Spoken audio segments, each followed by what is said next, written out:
সময়ের কথা, একটি ছোট্ট গ্রামে রাজু নামে এক কিশোর বাস করত।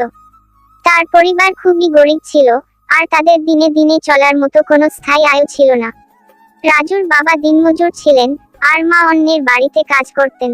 রাজু ছোটবেলা থেকেই এই কষ্টের মধ্যে বড় হচ্ছিল। কিন্তু রাজুর ছিল এক বড় স্বপ্ন, সে পড়াশোনা করে একজন সফল মানুষ হবে, যাতে তার পরিবারকে এই দারিদ্র্যের হাত থেকে মুক্ত করতে পারে। প্রতিদিন স্কুল থেকে ফিরে রাজু তার বাবাকে কাজে সাহায্য করত এবং রাতে মায়ের সঙ্গে বসে অন্যের বাড়ির কাজ করত।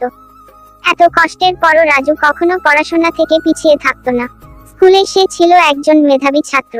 তার শিক্ষকেরাও তাকে ভালোবাসতেন এবং সবসময় তাকে উৎসাহিত করতেন। কিন্তু একদিন রাজুর জীবনে বড় একটি ধাক্কা এলো।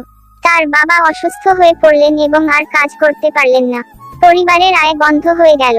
এই অবস্থায় রাজুর মা তাকে বললেন, বাবা, আমাদের অবস্থা খুব খারাপ। আমি তো চাই তোমার পড়াশোনা যেন বন্ধ না হয়, কিন্তু পরিস্থিতি এখন ভিন্ন। রাজু বুঝতে পারল যে পরিবার চালাতে হলে তাকে কিছু করতে হবে। রাজু সিদ্ধান্ত নিল, সে পড়াশোনার পাশাপাশি কাজ করবে। কিন্তু কি কাজ করবে? সেই সময় একদিন গ্রামের মেলা বসেছিল। সেখানে রাজু অনেক কিছু বিক্রি হতে দেখল। হঠাৎ তার মনে হলো, যদি সে কিছু জিনিস তৈরি করে বিক্রি করতে পারে, তবে সে কিছু আয় করতে পারবে। সে মাটির পাত্র তৈরি শিখলো এবং মাটির খেলনা বানানো শুরু করলো। সন্ধ্যায় সে স্কুল শেষে মেলার সামনে খেলনা বিক্রি করত। প্রথম আয় কম ছিল, কিন্তু ধীরে ধীরে তার মাটির খেলনা জনপ্রিয় হতে শুরু করলো।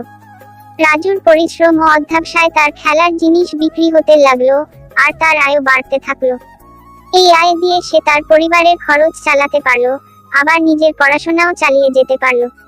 এরপরে রাজু তার ব্যবসা আরো বাড়ানোর চেষ্টা করলো। সে আরো বিভিন্ন ধরনের মাটির পণ্য তৈরি করতে শুরু করলো এবং শহরের বাজারেও বিক্রি করতে লাগলো।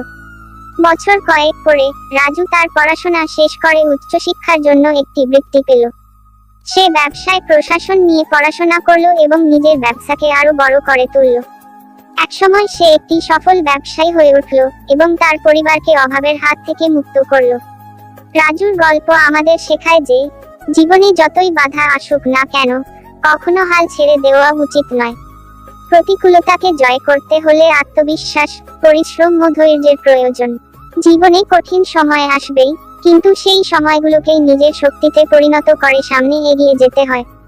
কঠোর পরিশ্রম ও সঠিক লক্ষ্য নিয়ে এগিয়ে চললে সফলতা একদিন আসবেই। এই গল্পের মাধ্যমে আমরা বুঝতে পারি যে, দারিদ্র্য বা প্রতিকূলতা কখনোই আমাদের সাফল্যের পথে বাধা হতে পারে না, যদি আমরা চেষ্টা অব্যাহত রাখি।